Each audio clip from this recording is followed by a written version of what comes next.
Alright, so, first of all, I just wanted to say, holy shit, thank you guys for all that support on my last video. I don't know how or why, but that joint blew up. Now, obviously it was because of the Miyabi drop. All the new subs and new supporters is just absolutely insane.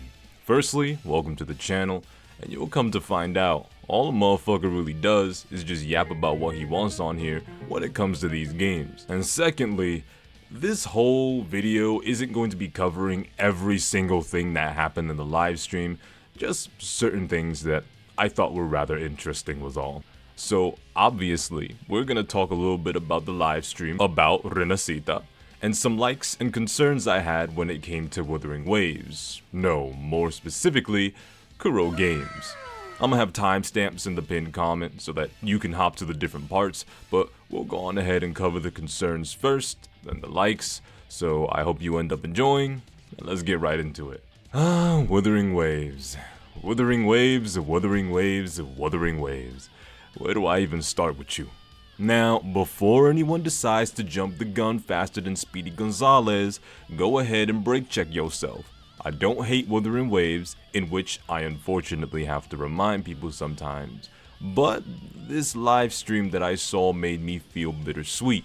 Now, it wasn't because I hated anything I saw aside from some superficial stuff, it was because of the circumstance of this whole RINASCITA situation in terms of the constant leaks and the unfortunate treatment of Wuthering Waves, which it has apparently been getting. Look, I don't pay much attention to people who overly hate on the game. I don't go out of my way to read long overdone tweets on the game or read Reddit posts about the game.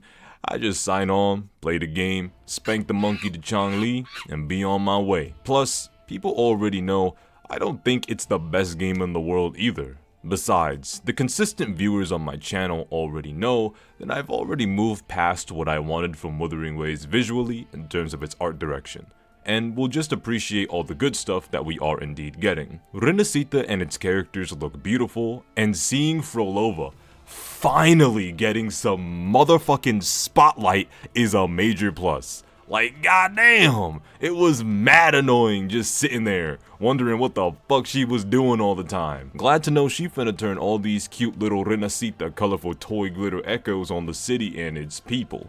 At least, that's what I'm hoping. I have so many guesses on how the story could go, and honestly, I'm super glad I was able to dodge that nuclear leak that ended up happening not too long ago about RINASCITA's story.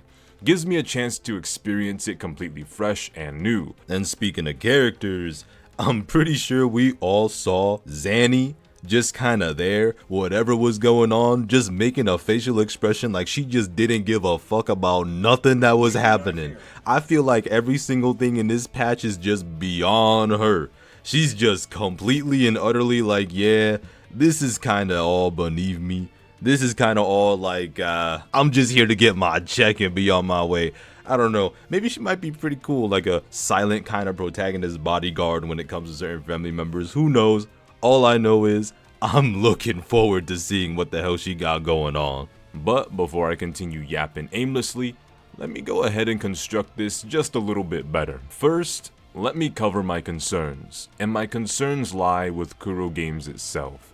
While yes, I am proud to see that they are getting plenty more money, and they are able to do all these things at such high quality, it's terrible what ended up happening to them in terms of that massive leak. And having people just kinda throw this shit around must be such a deflating feeling for the company. I don't know what kind of bullshit hacker these motherfucking leakers got going on, but apparently, these bitches walking around like they got the Watch Dogs Platinum Trophy in real life. How does this leaking shit even work? What, do they hack into the server on some cyberpunk shit? They got a mole on the inside just constantly leaking everything? Is this a motherfucking publicity stunt? Got me over here concerned for their company's security. It deadass cannot be that bad. If anyone got any clues or any actual answers, let us know, cause I got no idea how this shit is happening. Aside from that, My more superficial concerns is I just don't really like how some of the echoes look, nor do I not like some of the areas, but I do enjoy the bigger echoes, the more hostile, scary looking ones. Them motherfuckers is real. They about to start beating ass if motherfuckers ain't careful. I'm pretty sure I saw a dragon motherfucker. Nah, but they all do look pretty cool, at least most of them do. I did, however, see some really cool looking areas, despite me not liking some of them, and the pretty bright areas are just kinda okay for me. One of my favorite type of places visually are indeed beautiful, bright, colorful places, almost as equally to edgy ones. But to be honest, I might even like that bright, beautiful, hopeful kind of aesthetic a little more. But as long as it's sci-fi, it'll most likely be peak anyways. But I get enough of that colorful stuff from other games. I'm hoping that there isn't too much happy-go-lucky, super vibrant, colorful vibes with cute, adorable stuff happening 24/7. Which, obviously there won't be based off what we saw from this live stream. But like, come on. It's Wuthering Waves, not the motherfucking Teletubbies. And I genuinely do hope, as I said before, RINASCITA does well and is received well. Now, as for the stuff that I liked, I gotta say, it's the quality of life stuff they added to the actual game that I kind of felt like should have been there in 1.0, and obviously seeing Frolova was a major plus, because we finally get to see something happen with this absolute orchestrator of echoes and tacit instigation. You saw the way she walked past that echo or whatever, and it started absolutely tweaking. Bitch was probably like, yeah, I'm not gonna lie, these motherfuckers said you stink, you ugly, and you smell like your mama's old beans, yaho. Had this bitch sprinting through the city getting chased by the ops like she was smuggling drugs. Pinned her down and I could've sworn she was finna say, I can't breathe.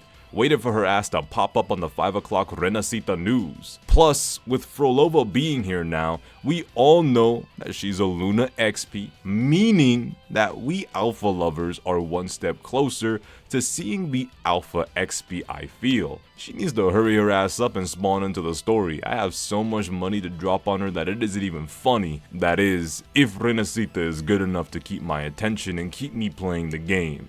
Would've thought I performed a GTA heist IRL with how much of the bag I'm about to drop on her. Now, being able to fly, more easily traverse through water, and play our own selectable in-game music are all things I think are great additions to the game. I don't remember what was said about the matter, but I do hope that this is all stuff we can do outside of RINASCITA as well, because if not, that's gonna be a 2-pack of ass with a side of bullshit, cause it would just make the game better. Being able to swap between male and female rovers simply through the settings is absolutely peak, and finally, having outfits available is a long time coming. More ways for Kuro Games to make money is always good, as they can use it to further improve their game. It doesn't seem like there's been any super major outstanding innovations to the combat. I think Wuthering Waves' combat was always pretty good, so I don't think there was too much for them to be able to just kinda update it or whatever.